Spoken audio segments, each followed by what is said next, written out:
20 years na siya naghinto sa high school. Ngayon gusto niya mag-aral ng college. Since kailangan yung mga documents from high school,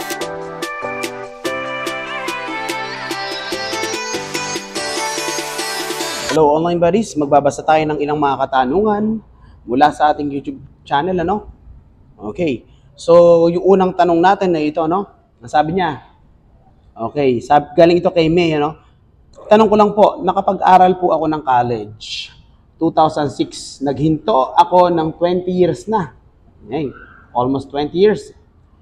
Ngayon gusto ko sanang mag-aral ulit. Pwede ba makakuha uli ng records sa high school? Sa high school pa ako para makapag-enroll ng college. Okay, so ibig sabihin, 20 years na siya naghinto sa high school. Ngayon gusto niya mag-aral ng college. Since kailangan yung mga documents from high school, tinatanong niya kung may available pa kaya dun sa pinag-aralan niyang high school. Sabi ko last time sa aking vlog, 50 years yung na-valid yung mga documents mo. May nabasa tayo sa online platform, na 20 years, 50 years na valid yung mga documents. Kapag walang nag-claim, so maaari na nila itong i-dispose. So, legal ba na itago or i-keep ng isang paaralan ang mga documents kahit walang nag-claim? Yes. Kinakailangan ang paaralan, may cabinet yan. So, sa cabinet na yan, naka-organize lahat. Per school year, no? Paano kung maisipan ng isang estudyante, kahit na nag-asawa na siya, nakunin yung kanyang card or yung kanyang Form 138 or Form 137, rather, para gamitin niya sa college. So, ang sagot ko sa iyo, May, ay pwede mong kuhain or kunin ang mga documents mo sa high school kung saan ka nag-graduate, kahit 20 years pa ang nakakalipas. Sa kabilang banda, kung wala na talaga, halimbawa, na-lost or nagpalit na sila ng principal tapos hindi nila sinasadya, ay nawaglit nila yung mga documents na ito, ay maaari kanilang bigyan ng certification under the name, under the signature of new principal. Okay, so nangyari na ba yan? Yes, nangyari dito. Dito mismo sa school namin. Actually, ako pa nga yung nag-interview dun sa matanda. So, balikbayan siya. Siya ay OFW. So, gusto niya kunin yung documents niya dito sa elementary. Ngayon, ang ginawa ng principal namin ay binigyan siya ng certification. Wala na mahagilap eh. Hindi lang 20 years siya naghinto. Parang 30 to 40 years na. Matanda na eh. So, binigyan lang siya ng certification na siguro may mga basis. Hindi ko na tinanong. Siguro may mga basis. May mga record siya sa school. Kaya lang kulang-kulang. Binigyan siya ng certification na dito siya graduate sa elementary. Ang ginagamit lang yon sa depende sa sa paggagamitan. Doon sa sitwasyon na yon, gagamitin daw po for abroad, Yung mga supporting documents lang naman yon. May edad na, senior citizen na yata yung matanda. Siguro mga 50 years na yon or 50 years na siyang graduate dito. O 45 yan, something like that. So, ibig sabihin, may pag-asa pa. Okay? Para lang tayo nagkukwentuhan dito. On the spot naman kasi ito, kaya medyo talagang parang kausap po ay talaga. So, huwag ka mawala ng pag-asa, May, Sana ay balitaan mo ko sa mga susunod mong step, Next question. Okay, sagutin natin yung tanong ni Joanne. Ang sabi niya is, halimbawa, may dalawa kang documents na hawak. Isang yung latest at yung isa naman ay yung mga nakaraan pa. Ayun yung latest na document mo, for example, yung mga documents mo sa high school na wala, na-lost na talaga. Gagamitin mong supporting document sa mga papeles, for example, sa negosyo or sa pag-abroad. Kung ano yung hawak mong, na-lost na talaga hindi mo na mahahanap sa sobrang tagal.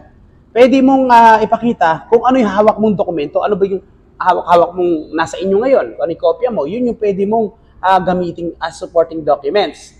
Okay.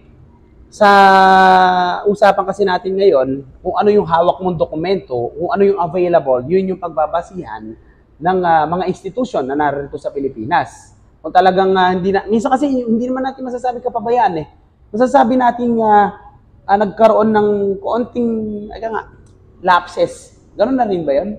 Yung kapabayaan sa lapses.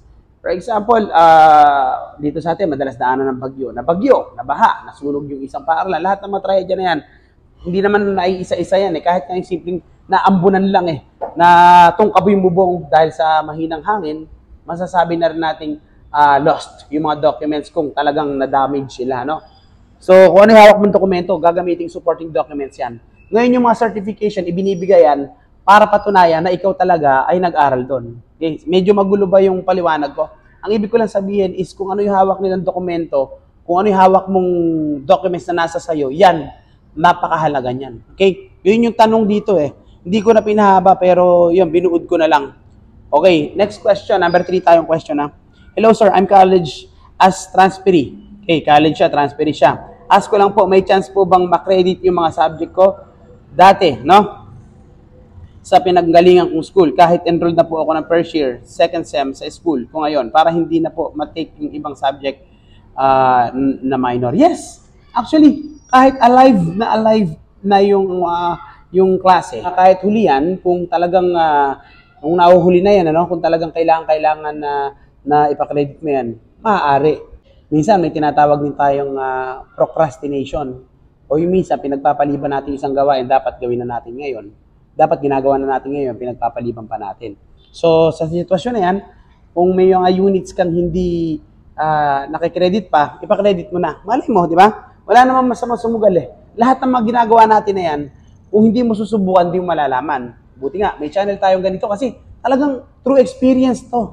Hindi tayo sumasagot na sarili lang nating opinion. Google, internet, research, hindi lang basta ganyan. Sariling karanasan. Kasi hindi lahat ng mga batas nasusunod. Lalong-lalo na dito sa Pilipinas. Hindi lahat ng mga rules and regulations nasusunod. Minsan nadadaan sa pakiusap. So siguro sapat na yung tatlo na yan na sagutin natin. Sa mga susunod na araw, sasagot pa tayo sa mga tanong na ating mga subscribers. Maraming salamat sa suporta sa ating channel. Kahit busy kami sa school, eto kagaya nito, I'm teaching elementary students in public. Napaka-busy po natin sa mga oras na ito. Hindi natin nagagawa ng paraan talaga yung oras ng pag-vlog. Kasi sinumpaan tungkulin namin to eh. Una to, tapos sunod vlogging.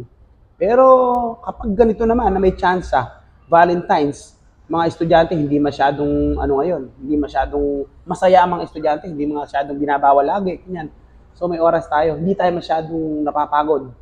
Kumbaga free time natin. Yung tumahimik lang yung mga mag-aaral, maging behave sila sa loob ng classroom, malaking bagay na sa amin. Talagang hindi kami may stress. Pero siyempre pag ordinary classes, yung mga typical na classes, talaga namang patang-pata kami paghapon. Anyway, love namin yung trabaho kaya ginagawa namin yun.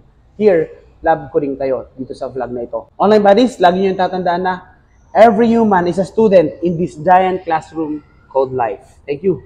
God bless you.